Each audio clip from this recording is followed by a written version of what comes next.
अस्सलाम वालेकुम एवरीवन। सो आज हमने चैप्टर 2 को जो है वो स्टार्ट करना है। हमारे पास जो चैप्टर 2 है वो बेसिकली बेस है बायोडाइवर्सिटी पे।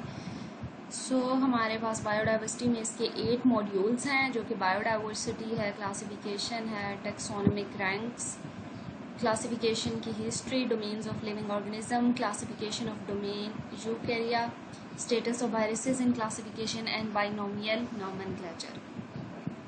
हमारे पास आज हम इसको स्टार्ट करते हैं।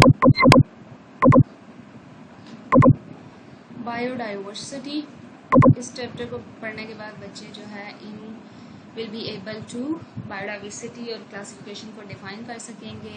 Advantages, list the taxonomic rank of classification, history आप बता सकेंगे, उसको डिफरेंट आप जो है ऑर्गेनिजम्स को क्लासीफाई कर सकेंगे, और कॉम्प्लिकेशन ऑफ वायरसेस, और आपके पास नॉमेनक्लेचर किस तरह से लिखा जाता है वो, क्योंकि बायोडाइवर्सिटी आपके पास हमारी प्लानट जो है उसके ऊपर वास्ट वैरायटी ऑफ ऑर्गेनिजम्स हैं। हमें पता है इंसेक्ट से लेकर एक छोटे मतलब माइक्रोब से लेकर एक बड़े ऑर्गेनिज्म तक, जो कि हमारी हेल्थ के लिए और हमारे इकोसिस्टम के लिए सारी चीज़ें बहुत ही इंपॉर्टेंट है। ये हमें फूड और मेडिसिन और क्लीन एयर प्रोवाइड कर रही हैं।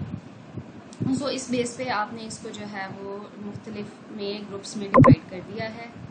अब बायोडाइवर्सिटी 2 वर्ड से मिलकर बना है। It's mean the variety of organism, किसी भी पर्टिकुलर एरिया के अंदर क्या वैरायटी है।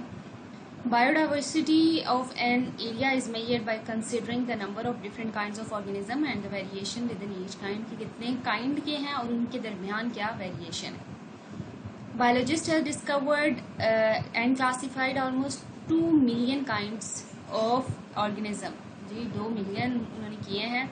And they estimate that the total kind of organism on earth is much greater, और अभी भी मतलब कुछ ऐसे ऑर्गेनिजम्स हैं जिनको आप क्लासीफाई नहीं कर सके और वो आपके पास जो है ज़्यादा हैं और ग्रेटर हैं।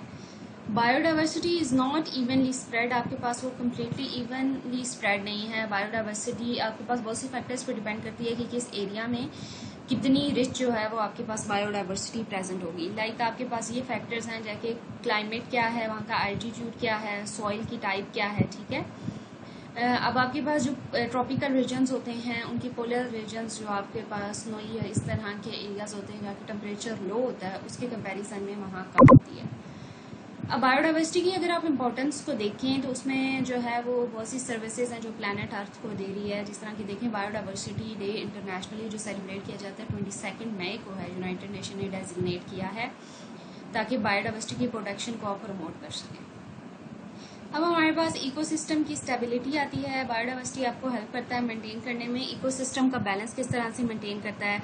आपके पास जो साइकिल्स हम लोग स्टडी करते हैं कि किस तरह से कार्बन, नाइट्रोजन या वाटर साइकिल, आपके पास एक साइकिल चल रहा है और किसी तरह से दोबारा से वो आपके पास बैक एंड फोर्थ चीज़ें आ रही हैं। क्लाइमेट किस तरह रेगुलेट हो रहा है, प्लांट जो है एंड एलगी आपके पास कार्बन डाइऑक्साइड को एब्जॉर्ब करते हैं और आपके पास क्लाइमेट जो है वो बैलेंस में रहता है।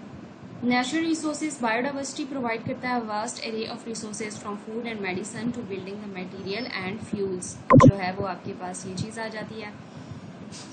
आपके पास इकोनॉमिक बेनिफिट्स हैं। बायोडाइवर्सिटी सपोर्ट करती है डिफरेंट इंडस्ट्रीज को, including the agriculture, tourism and pharmaceuticals को।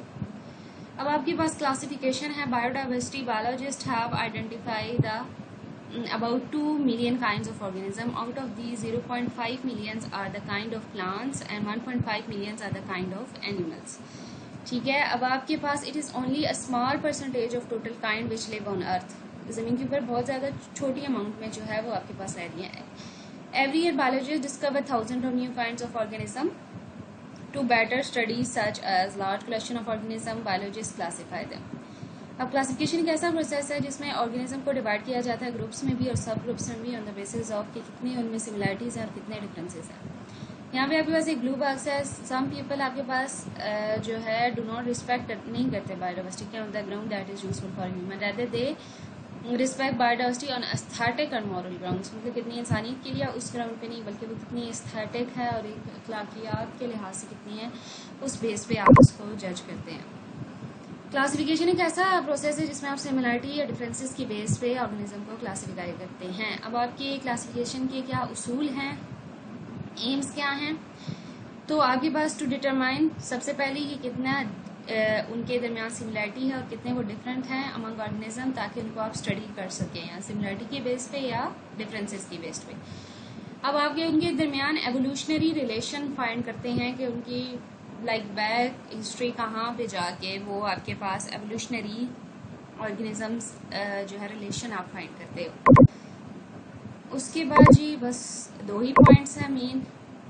बायोलॉजिस्ट क्लासिफाई करते हैं ऑर्गेनिज्म को ग्रुप्स में भी और सब ग्रुप्स में भी, इसी बेस के ऊपर कि फिजिकल कैरेक्टर। आप जो है जेनेटिक्स से भी हेल्प ले सकते हैं, जेनेटिकली सिमिलरिटीज़ और डिफरेंसेस को भी देखते हैं, फिजिकली भी आप देखते हैं। दे यूज दिस इंफॉर्मेशन ताकि उनकी सिमिलरिटी और डिफरेंसेस को और उनके स्ट्रक्चर्स और फंक्शंस को आप डिटरमाइन कर सकें। अब आपके पास नेक्स्ट जो है वो है एडवांटेजेस क्लासिफिकेशन के क्या हैं। क्लासिफिकेशन जब आप क्लासीफाई कर देते हो तो वो बहुत ही आसान ही हो जाती है। उनकी कैरेक्टरिस्टिक, उनकी रिलेशनशिप, उनकी जो एवोल्यूशनरी पॉइंट ऑफ व्यू से जो हिस्ट्री है आप वो बहुत ही अच्छी ट्रैक कर सकते हो। ये आपके पास एक बात ऐसी है कि हमारे पास टेक्सोनोमिक क्लासिफिकेशन है, या अब तो जो बायोइन्फॉर्मेटिक्स को अगर आप यहाँ पे लेके आएँ तो आपके पास पूरी ट्रीज और एवोल्यूशनरी हिस्ट्री को आप एक ऑर्गेनिज्म आप उसको दें और वो आपको पूरा एक जो है वो बना के आपको दे देगा, उसका ट्रैक बैक पीछे से ना। तो ये एक आपके पास बहुत ही डेटाबेसेस में अवेलेबल हैं चीज़ें। आपके पास स्टडिंग और कंपेयरिंग के लिए आपको एक फ्रेमवर्क प्रोवाइड करता है। आपके पास इंटर रिलेशन जो है वो ऑर्गेनिज्म के वो आप स्टडी कर सकते हो।